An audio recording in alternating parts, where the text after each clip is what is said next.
Good morning everyone. अब तक हमने हायर परचेज के चैप्टर में पढ़ा कि क्वेश्चन में कोई मशीनरी के रिगार्डिंग या कोई भी इक्विपमेंट के रिगार्डिंग कैश प्राइस या हायर परचेज प्राइस गिवन होता था। हम चेक करते थे कि कैश प्राइस और हायर परचेज प्राइस इक्वल हैं या नहीं। अगर कैश प्राइस और हायर परचेज प्राइस इक्वल है, इट मीन्स आपको क्वेश्चन में इंटरेस्ट के ड्यू की एंट्री करनी होगी, प्लस इंस्टॉलमेंट के अंदर जब आप पे करेंगे इंस्टॉलमेंट को तो उसके साथ इंटरेस्ट जो ड्यू था वो भी ऐड होगा, क्योंकि जब कैश प्राइस और हायर परचेज प्राइस इक्वल हैं इसका मतलब जो इंस्टॉलमेंट दी गई हैं उसके अंदर इंटरेस्ट जो है वो इंक्लूड नहीं है तो आप उसे ऐड करेंगे। लेकिन अगर कैश प्राइस यानी जो भी मशीनरी का प्राइस था जिसका वो ओरिजिनल प्राइस था, और हायर परचेज प्राइस मीन्स जिस प्राइस के ऊपर उसे आगे हायर परचेजर ने परचेज किया वेंडर से, तो उस वेंडर से परचेज करने पर वो क्या करता है, स्टार्टिंग में एक डाउन पेमेंट देता है at the time of delivery, और बाकी जो अमाउंट है वो इंस्टॉलमेंट में देता है। इंस्टॉलमेंट अब तक जो हमने पढ़ी थी वो इंस्टॉलमेंट्स क्या थी, इक्वल इंस्टॉलमेंट्स थी। तो अगर डाउन पेमेंट और इंस्टॉलमेंट जितनी भी बनती हैं उनको मिलाकर अगर कैश प्राइस से ज़्यादा आती है hire purchase price, it means instalments के अंदर इंटरेस्ट इंक्लूड है। उस केस में हम सिर्फ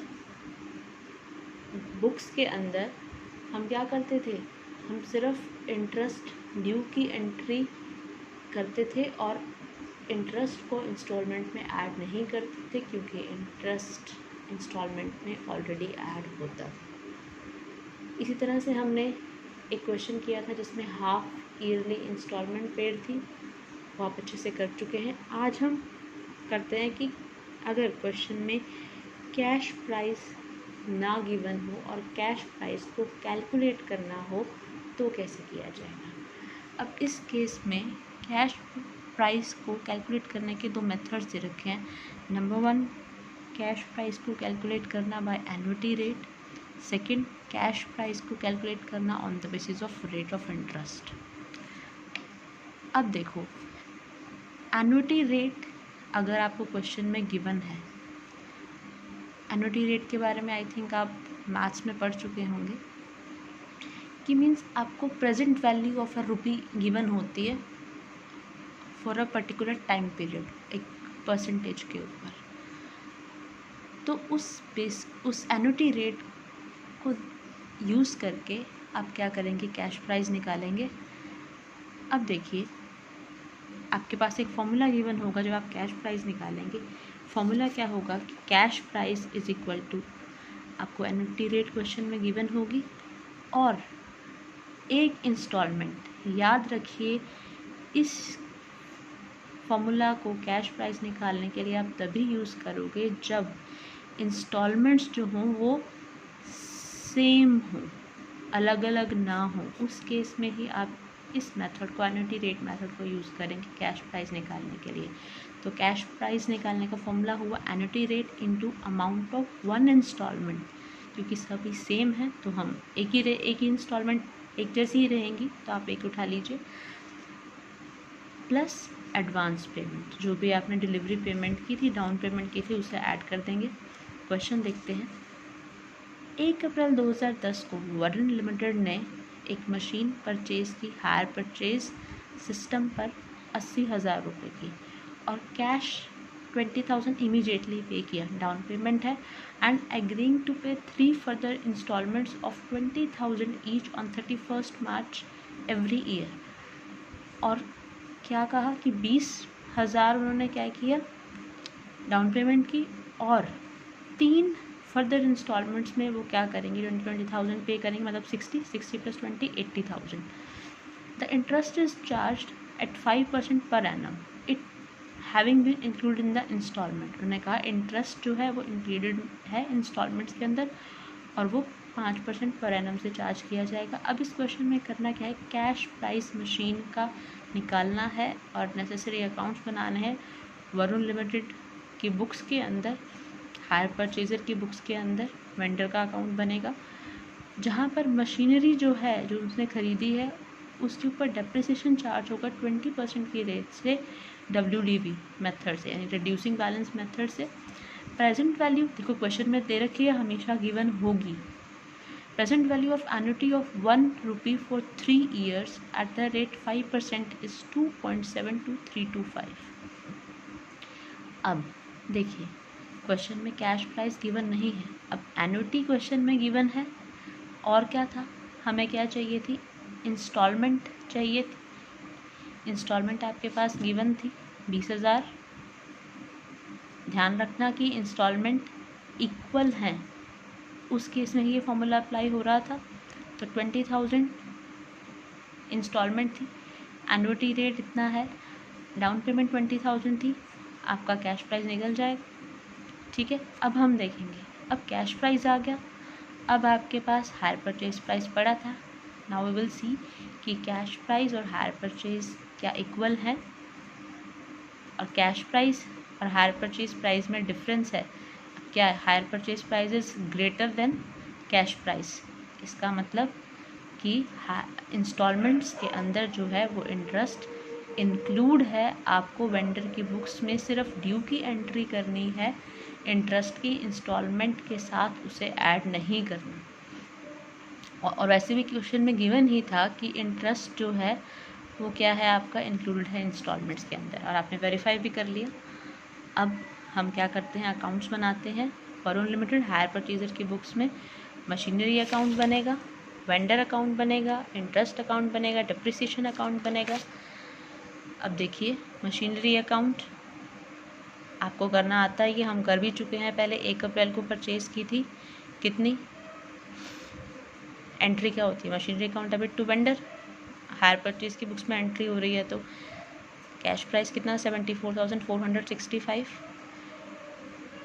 WDV से डिप्रिसिएशन लग रहा था तो पूरा साल का ही है, कोई ये नहीं बोल रखा कि बाई एनुअली है। तो 31 मार्च 2011 को डिप्रिसिएशन चार्ज होगा 74,465 का 20% लगाएंगे तो आएगा 14,893, बैलेंस निकल जाएगा।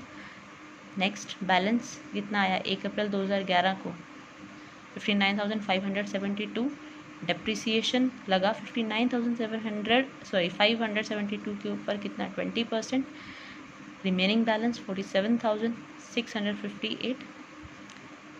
नेक्स्ट 31 मार्च 2012 को क्लोज हो रहे थे। नेक्स्ट 1 अप्रैल 2012 बैलेंस आया 47,658। अब इसके ऊपर डिप्रिसिएशन लगेगा WDV से 20% की रेट से 9532, बैलेंस आया 38,126। आगे वेंडर के अकाउंट बनाएंगे। अब वेंडर के अकाउंट में क्या था, पेमेंट की होगी, डाउन पेमेंट की थी। सबसे पहले मशीनरी की एंट्री थी, machinery account debit to vendor कितने की 74,465 की, ये आप कर चुके हैं, आता है आपको। 1 अप्रैल को खरीदी है, साथ ही साथ डाउन पेमेंट की है, कितने की 20,000 की। अब eight the end of year interest charge किया जाएगा कितना 5% की रेट से, रिमेनिंग पर ही करते थे। 74,465 माइनस 20,000, इसके ऊपर 54,465 आया, 5% इंटरेस्ट चार्ज किया, कितना इतना। अब इंस्टॉलमेंट जब पे कर रहे हैं eight the end of year तो क्या बैंक से कितना जाएगा 20,000 ही जाएगा। क्यों, क्योंकि क्वेश्चन में इंस्टॉलमेंट के अंदर इंटरेस्ट इंक्लूड है, तो उस केस में सिर्फ ड्यू की एंट्री होगी, पेमेंट की एंट्री नहीं होगी क्योंकि इंटरेस्ट इंक्लूड है। बैलेंस रिमेनिंग आया, बैलेंस BD 1 अप्रैल 2011 को इतना। अब इंटरेस्ट इस पर चार्ज होगा 5% की रेट से, फिर सेम 2012 31 मार्च को इंस्टॉलमेंट पे होगी। नेक्स्ट बैलेंस उतरेगा, फिर सेम इसी तरह से ही रिमेनिंग है 19,047 अब इंस्टॉलमेंट पे कर रहे हैं, हमने बात की थी कि एट द एंड क्या होगा, कितना इंटरेस्ट। इंस्टॉलमेंट में जब इंटरेस्ट इंक्लूड होता है तो उस केस में क्या करते हैं, जब आप एट द एंड, तो आप रिमेनिंग जो इंटरेस्ट की पेमेंट आप निकाल लेंगे, हम पहले भी करते आए हैं, तो this minus this. Next interest का अकाउंट बनाएंगे। बताइए कैसे इंटरेस्ट चार्ज किया जाएगा। जितने भी आपने यहाँ पर इंटरेस्ट की ड्यू की एंट्री करी है, तो क्या था, interest account debit to vendor. Interest के अकाउंट में आप ईयर बाय ईयर डालते जाएंगे और at the end of year वो क्या आ जाएगा, स्टेटमेंट P&L के अंदर चला जाएगा। सेम उसी तरह से डेप्रिसिएशन भी आप चार्ज कर चुके हैं, नॉमिनल है, चाहे इंटरेस्ट की पेमेंट थी चाहे depreciation, on the end of year आप चार्ज करेंगे और क्या है, P&L के अंदर जाएगा वो। हाँ जी, अब हम करते हैं next method cash price calculate करने का। Calculation of cash price by rate of interest और वर्क बैक मेथड। अब इसमें थोड़ा उल्टा चलेंगे। देखो, आपको फॉर्मूला दे रखा है, आपको क्या करना है, आपको इस क्वेश्चन में ध्यान रखना, आपको क्वेश्चन में इंस्टॉलमेंट्स दे रखी होंगी क्वेश्चन के अंदर, और वो इंस्टॉलमेंट्स क्या होंगी, इक्वल नहीं होंगी। वो इंस्टॉलमेंट्स क्या होंगी, अलग अलग होंगी, जो भी साल के एंड में पे की जाएंगी। तो ये ध्यान रखना। अब उस केस में आप कैश प्राइस निकालने के लिए क्या करेंगे, आप कैश प्राइस को लास्ट ईयर से निकालना शुरू करेंगे और कुछ फॉर्मुलेशन होंगे हमारा, फिर total cash price last step पर निकलेगा। करते हैं हम स्टार्ट, सीधा क्वेश्चन से स्टार्ट करते हैं रादर देन हम इसके अंदर जाएं। अब देखिए, ऑन 1 अप्रैल 2010 गुप्ता ब्रदर्स ने परचेज़ किया स्कूटर इंडिया मोटर्स लिमिटेड से हायर परचेज बेसिस के ऊपर। हायर परचेज प्राइस स्कूटर का कितना है, 23,100 पेबल एज फॉलोज। अब डिलीवरी के टाइम पर 4,000 पे किया जाता है, फर्स्ट ईयर के एंड पर 7,600 पे किया जाता है, सेकेंड ईयर के एंड पर 6,000 पे किया जाता है और थर्ड ईयर के एंड पर 5,500 पे किया जाता है। वेंडर जो इंटरेस्ट चार्ज करता है रिमेनिंग पेमेंट पर, वो क्या है, 10% per annum on the outstanding cash value of scooter. Prepare scooter account and hire vendor account in books of purchaser assuming that purchaser write off depreciation charge करता है 20% per annum on reducing instalment method and books are close on 31 March every year. अब देखो, cash price निकालना है हमें, question में given नहीं है। अब आपको क्या करना है, हाँ जी, सबसे पहले आप लास्ट इंस्टॉलमेंट को देखेंगे, उसके बेसिस पर कैश प्राइस निकालेंगे कि लास्ट इंस्टॉलमेंट के लिए कैश प्राइस कितना था। अब लास्ट इंस्टॉलमेंट कितनी थी, 5,500 थी। अब ऑब्वियस ही बात है कि इंस्टॉलमेंट में इंटरेस्ट इंक्लूड है, तो कैश प्राइस कितना होगा। देखो, आपके पास क्वेश्चन में गिवन है कि जब आप निकालते हैं लास्ट इंस्टॉलमेंट के बेसिस पर, लास्ट इंस्टॉलमेंट के लिए कैश प्राइस कितना होगा, लास्ट इंस्टॉलमेंट लेते हैं इनटू में 100 अपॉन में 100 प्लस रेट ऑफ इंटरेस्ट। अब देखो, 5,500 था last instalment into 100 upon 100 plus interest rate कितना था, 10% था। तो लास्ट इंस्टॉलमेंट के लिए जो आपका cash price of last instalment कितना आया, 5,000 आया। तो इसका मतलब इतना तो पता ही है कि क्वेश्चन में कैश प्राइस कम है हायर परचेज प्राइस से, तो इंस्टॉलमेंट के अंदर इंटरेस्ट इंक्लूड है। अब इसी तरह से क्या करेंगे, सेकेंड ईयर की जो इंस्टॉलमेंट गिवन है 6,000, उसके अंदर जो लास्ट इंस्टॉलमेंट का कैश प्राइस आया वो ऐड करेंगे, फिर ये टोटल कितना हुआ 5000, 6000 सेकेंड ईयर का इंस्टॉलमेंट था, 5000 हमने क्या निकाला था cash price of last instalment, add करेंगे 11000। अब ऑब्वियस सी बात है कि इसके अंदर क्या है 11000 में 5000 तो कैश प्राइस इंक्लूड है लास्ट इंस्टॉलमेंट का, प्लस 6000 इस सेकेंड ईयर की क्या है उल्टा चल रहा है ना, सेकेंड ईयर की इंस्टॉलमेंट इंक्लूड है, इंक्लूसिवली इसमें क्या इंक्लूड है, इसके अंदर सेकेंड ईयर का इंटरेस्ट इंक्लूड है 10% से। अब सेम वही फॉर्मूला लगाएंगे, क्या चीज़ फॉर्मूला क्या था इंस्टॉलमेंट लास्ट इंस्टॉलमेंट, क्योंकि उसमें क्या है लास्ट टू लास्ट ऐड करते जा रहे हैं, लास्ट हम क्या कर रहे हैं कंबाइंड, सॉरी हाँ इस केस में क्या लगेगा कि combined value of two instalment निकालेंगे, पहले तो लास्ट की निकाल दी उस फॉर्मूला से, अब combined value of two instalments निकालेंगे। कंबाइंड वैल्यू कैसे निकलेगी 5000 कैश प्राइस था प्लस 6000 आपका सेकेंड इंस्टॉलमेंट का, 11000 इंटू में 100 अपॉन में 110, तो 10000 क्या हुआ 10000 निकला कैश प्राइस सेकेंड ईयर और थर्ड ईयर की इंस्टॉलमेंट का कंबाइन। अब आपको क्या निकालना है, अब देखिए अब हमें निकालना है cash price of first second and third year की इंस्टॉलमेंट्स का, तीनों का कंबाइंड निकालना है, इसलिए हम बैकवर्ड साइड से चल रहे थे कैश प्राइस निकालने के लिए। अब 10000 आपके पास क्या गिवन है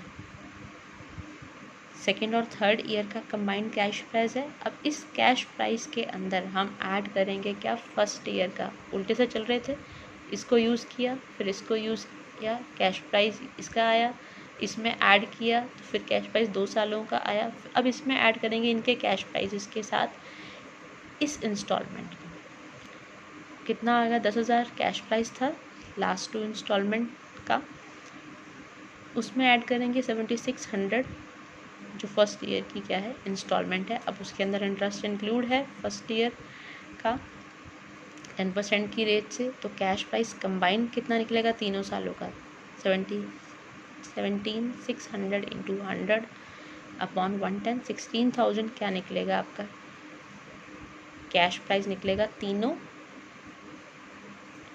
ईयर्स का।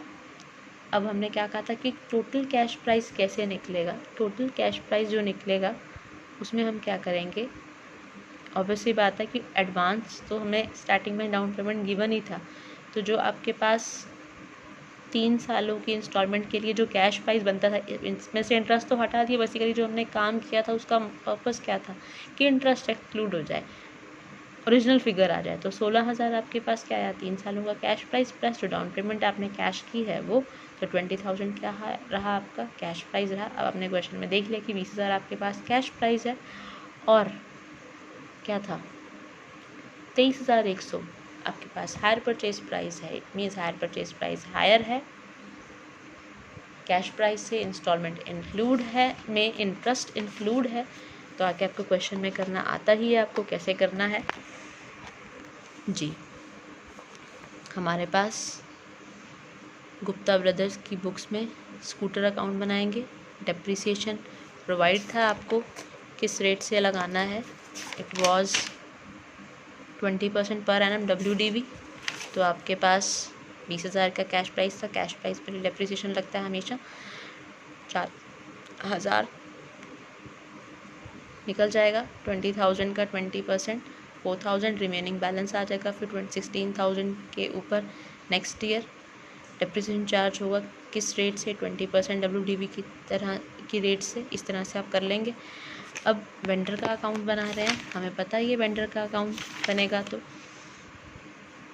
1 अप्रैल को स्कूटर खरीदा 20000 का, डाउन पेमेंट की 4000 की 1 अप्रैल को, eight the end of year interest charge किया, रिमेनिंग अमाउंट कितना था 20 में से 4 किया 16000 के ऊपर 10% की रेट से, क्योंकि आपको वेंडर अकाउंट बनाने के लिए तो कैश प्राइस चाहिए ना, इसलिए तो हमने सारा प्रोसीजर किया पीछे, ध्यान रखना।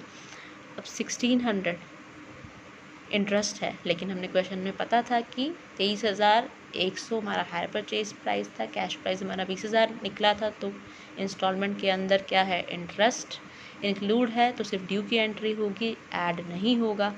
सेम बैलेंस आगे नेक्स्ट ईयर आया फाइनेंशियल ईयर के बिगनिंग में, तो उस पर क्या किया जाएगा, इंटरेस्ट चार्ज किया जाएगा क्योंकि ये आउटस्टैंडिंग अमाउंट है।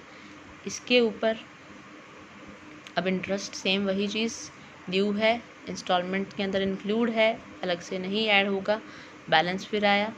अब आपको लास्ट इंस्टॉलमेंट आपको दे ही रखी थी, ध्यान रखना, ये ऑब्वियसली बात है ना, ये तो क्वेश्चन में दे ही रखी थी ना, पहले हमारे पास इक्वल होती थी, अब हमारे पास अलग अलग है। तो लास्ट इंस्टॉलमेंट आपको दे ही रखी थी, आप बैलेंस जो आउटस्टैंडिंग है उसमें से निकाल सकते हैं कि लास्ट ईयर का जो इंटरेस्ट है वो कितना 500 है। क्लियर?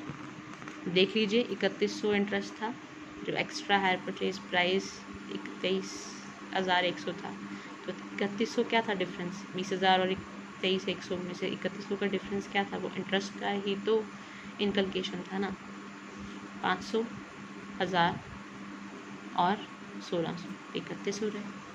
इतना हुआ क्लियर? आज के लिए इतना ही।